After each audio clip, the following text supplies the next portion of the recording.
GM stablecoin enthusiasts, I am here to convince everyone that it is time we reconsider algo stables. I believe that I see a good reaction out of this guy, I'm excited. I believe that the lack of a censorship-resistant stable asset in our space poses an existential threat. In particular, modern economies rely on a low volatility medium of exchange and unit of account to function. The modern solutions, the current market winners, USDT and USDC, are censorable. And I believe that this poses an existential threat to our entire space because so much of the value on our chains are dependent on censorship-resistant mediums of exchange and units of account that the entire networks themselves are vulnerable. Fundamentally, the only way for us to untether the crypto economy from TradFi is with a censorship-resistant medium of exchange and unit of account. We've tried on-chain collateral, and it simply doesn't scale. Models like DAI have been forced to switch to centralized censorable collateral, and Liquidity was never able to scale. This is from the fact that collateral simply has way too high opportunity costs and has a negative feedback loop. Fundamentally, we must move past collateral and move to endogenous value, which I know is very scary, in order to create a censorship-resistant medium of exchange and unit of account, aka an algo stable. Now, I can imagine what's going on in people's minds. What about Terra Luna? Alarm bells must be going off. Is this guy crazy?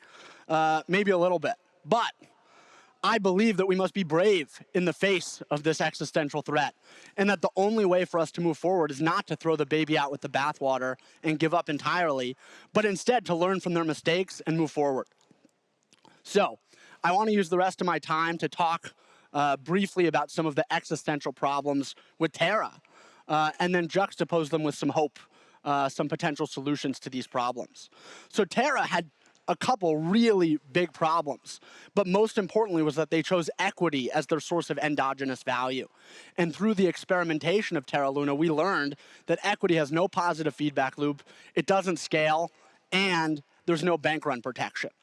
The example that I think is, or maybe an analogy that is most helpful for people, is to think about what if Microsoft started to issue microbucks.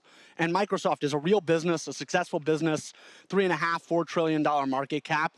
Naturally, you may start to think, oh, well, we can surely issue up to 4 trillion microbucks against the Microsoft market cap. But what Terra demonstrated and taught us is that fundamentally it's not the market cap that is the endogenous value in an equity-based model. It's the bid for the equity in the market. So even if Microsoft is worth $3.5 trillion, at any given moment, there's only maybe $10 billion willing to buy Microsoft in that moment. This obviously is not a scalable source of endogenous value. The other thing that's really important to note here is that equity, because of its fungibility, has no bank run protection.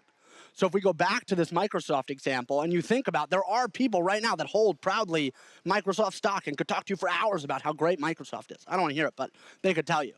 The issue is when the bank run starts in a Terra Luna model, when everyone knows there's all this supply coming to market, even if you're a big believer of Microsoft and holding the stock, you want the stock, when that bank run starts, you are not incentivized to hold the stock.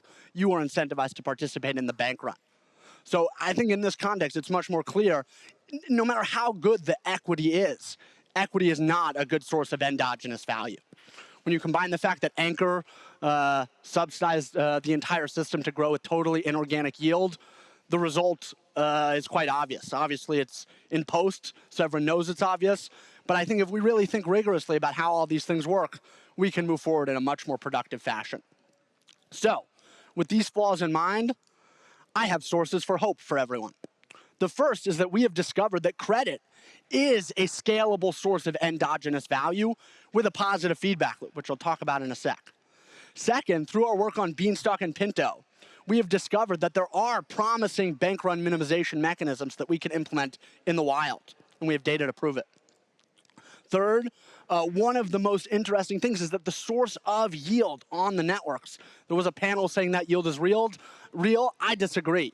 And I believe that we need new innovation at the exchange level in order to create sustainable yield. But that is coming soon as well. And finally, if we reframe the algo stable problem, I think it becomes a lot more palatable and a lot more possible to solve. So I'm going to talk briefly about each of these sources of hope as I wrap up my talk. First, credit. Credit has two amazing properties. One, it's infinitely scalable, and two, there's a positive feedback loop. If you lend to me $100 at some interest rate, or 100 euros, we are in con. If you lend to me 100 euros and I pay you back, maybe next time you're willing to lend me 1,000 euros at a lower interest rate. And if I pay that back, maybe you're willing to lend me 10,000 euros at an even lower interest rate. So credit, in juxtaposition with collateral, which doesn't scale, and equity, which doesn't scale, actually does scale infinitely and has a positive feedback loop on the interest rate side. Very interesting. The stock system, which is a little bit nuanced, but the point is we have discovered in practice a time-based incentive mechanism that creates explicit opportunity costs for people to participate in bank runs. So in that Microsoft example, we've created a system where the people that really believe in Microsoft are now finally paid to hold on even during a bank run.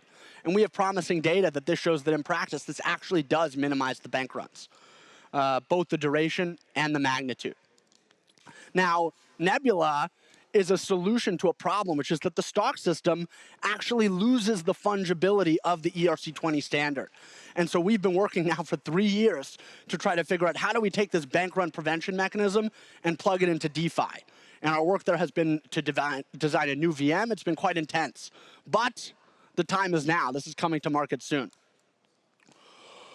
I believe that this will provide for the first time potential for an organic, non-speculative supply of yield that will create demand for something like this.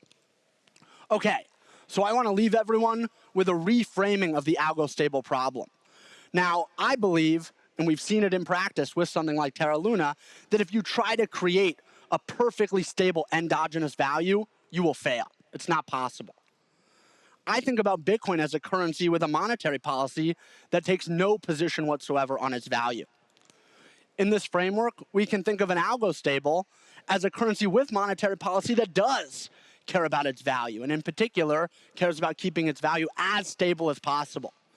So with this in mind, I propose a new problem for us to solve in the algo stable space, a much more solvable problem. The question is it possible to create an algorithmic monetary policy that is able to sufficiently dampen the volatility of its currency to create competitive utility with censorable mediums of exchange and units of account?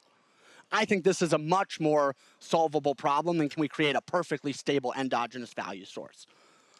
We don't know if it's possible, but I am determined to find out. Anyone that's interested in following along, participating, or engaging in discussion, please come chat with me or follow me on Twitter. Thank you very much.